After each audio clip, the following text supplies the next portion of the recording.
Hey there, folks. Let's do some retro CSS battles. These are from CSSBattle.dev. Today we're looking at September 13th, 14th, and 15th of 2024. Let's get right to it.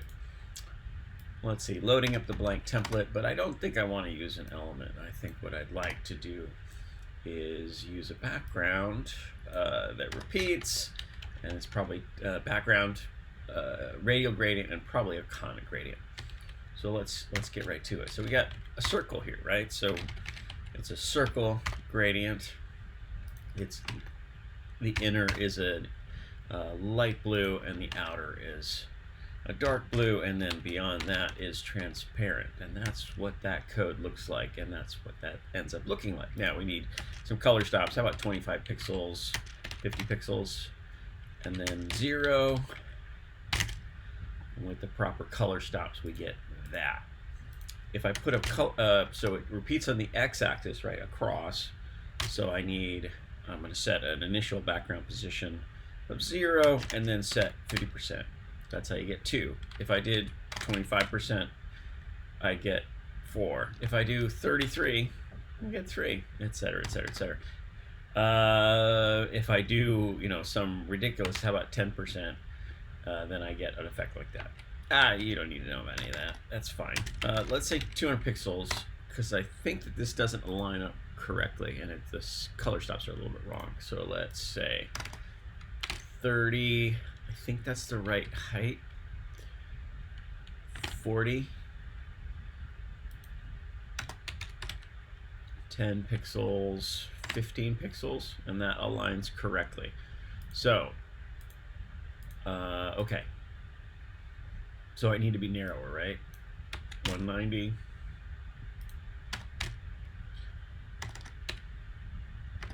And then I'm adjusting the background position. Is it like 20? 20, okay. It's still too big. How about 180?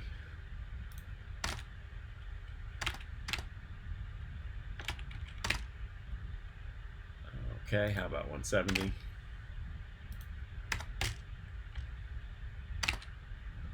That looks right. Love it. Okay, so how do we do the shape behind that? I like a conic gradient for that purpose. I think the fact that this color stop is 80 means that it's 80 pixels tall. We're going to do what? At 50%, 80 pixels down. And it's this light color, 75%, or 270 degrees. And that's how you get that shape. And then using a background position, we can move that around. So a little lower, 7, 8, 9, 100, 110. And then a little bit over, 5, 6, 7, 8, 9, 100. And that is not quite right. See that little bit there? So I'm going to submit this, and then what we'll see is that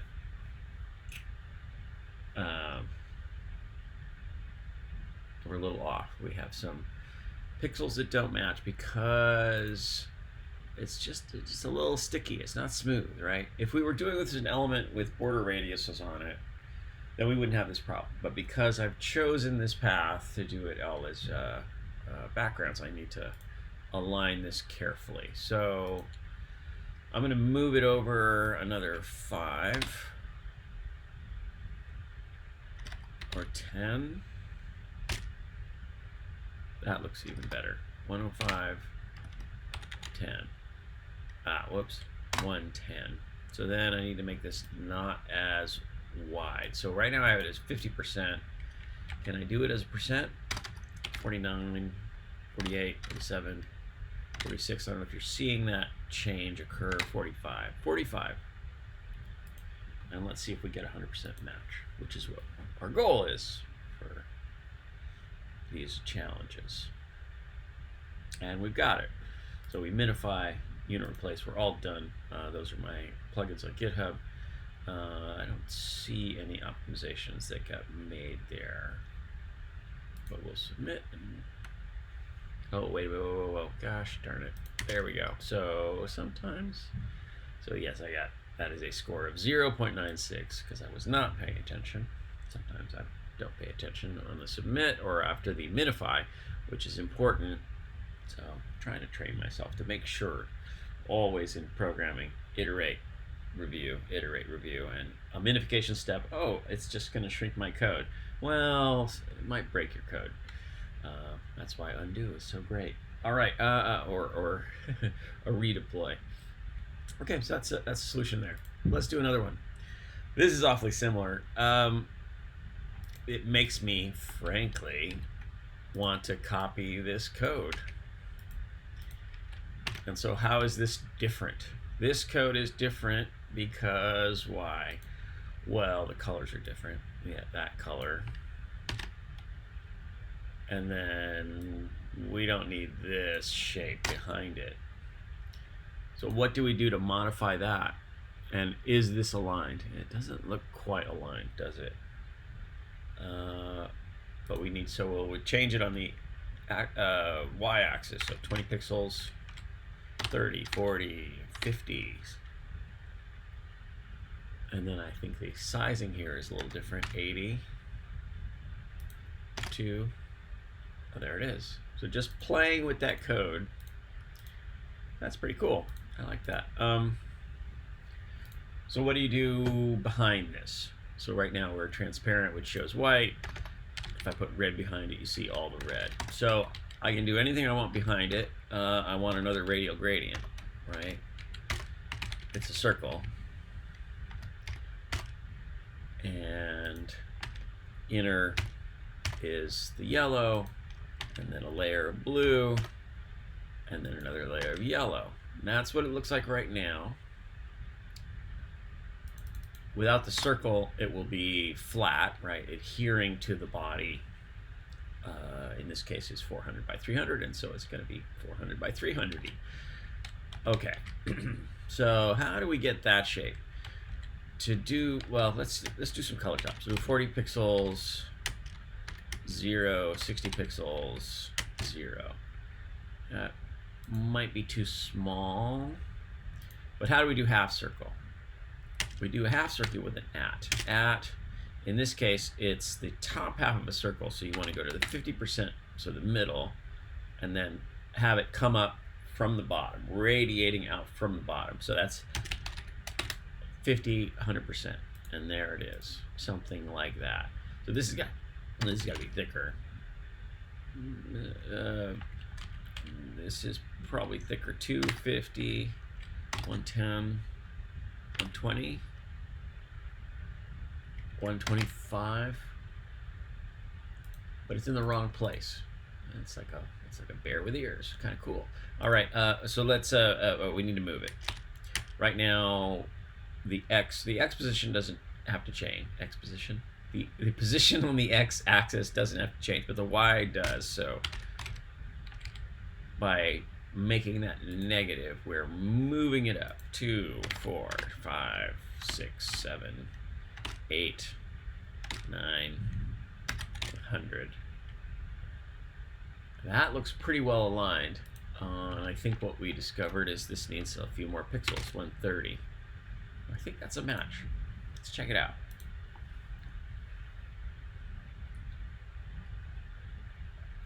Take a drink of coffee, and that is 100% match. So that's a very nice way to reuse our code because we've got a similarity there. We don't get to use all that code.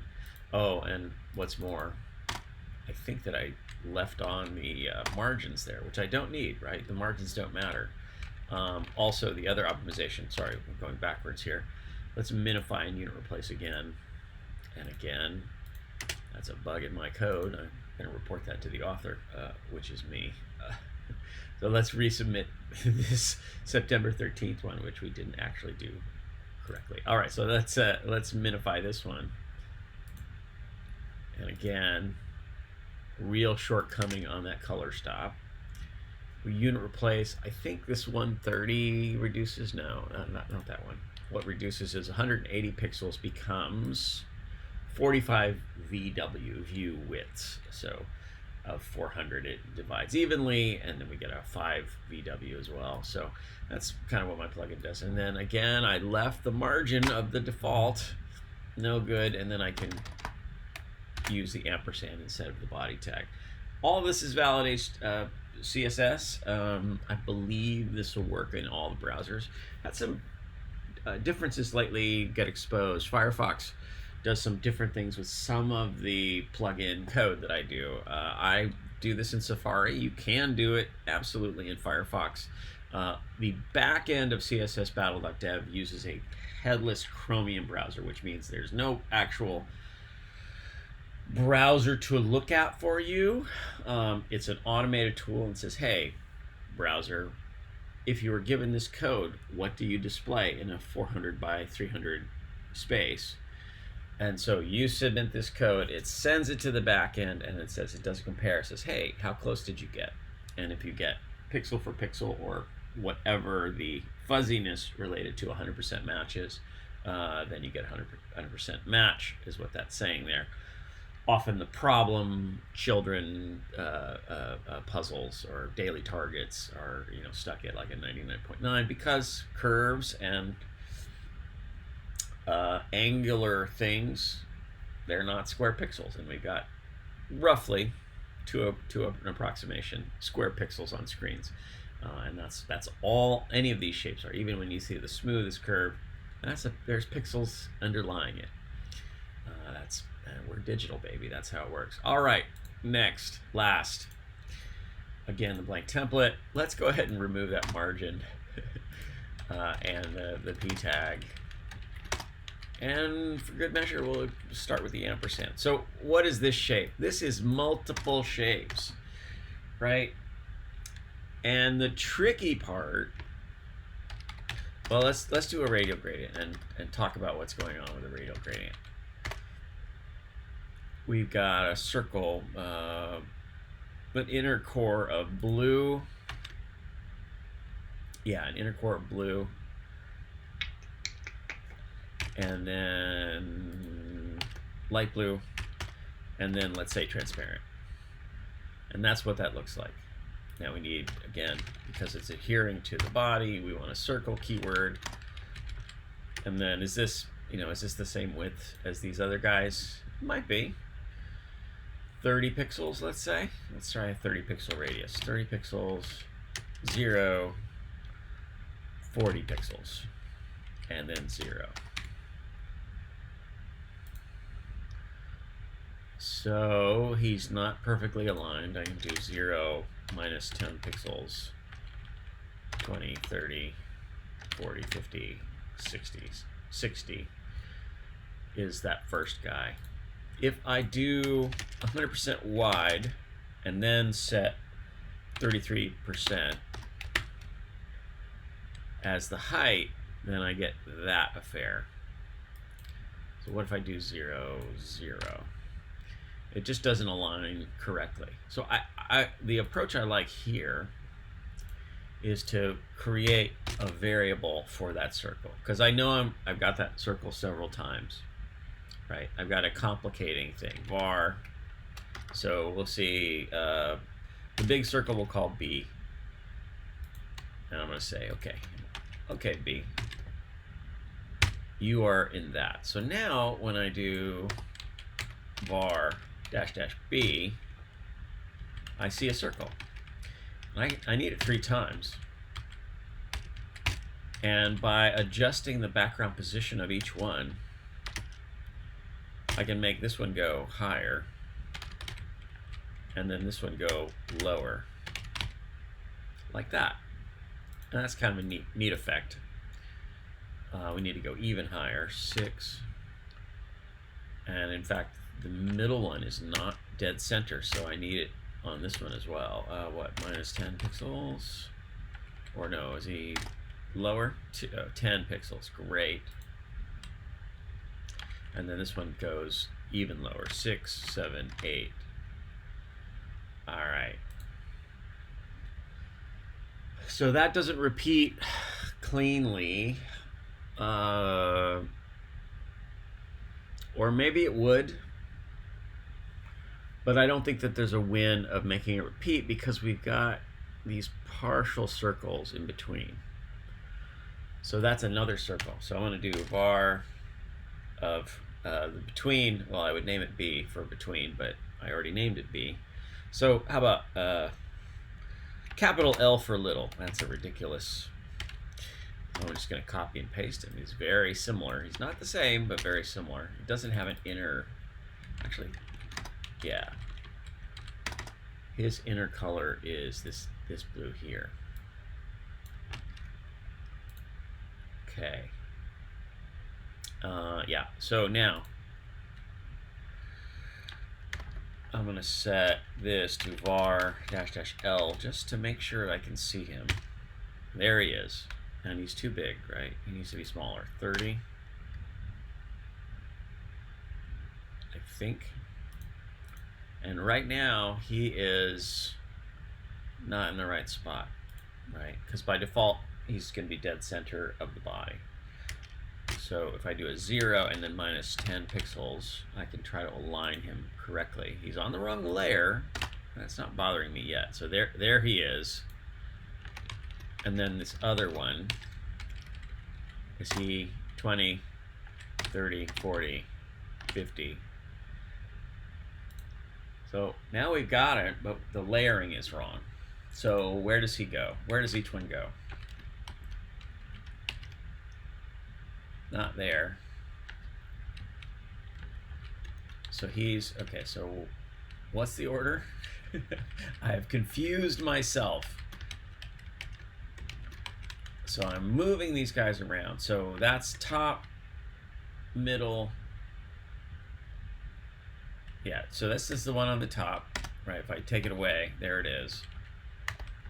So maybe I'll add some space between the one and the other. Okay, and then the last one is between there. And that's pretty good. It's good code reuse. Oh, that position is wrong though. What, 5?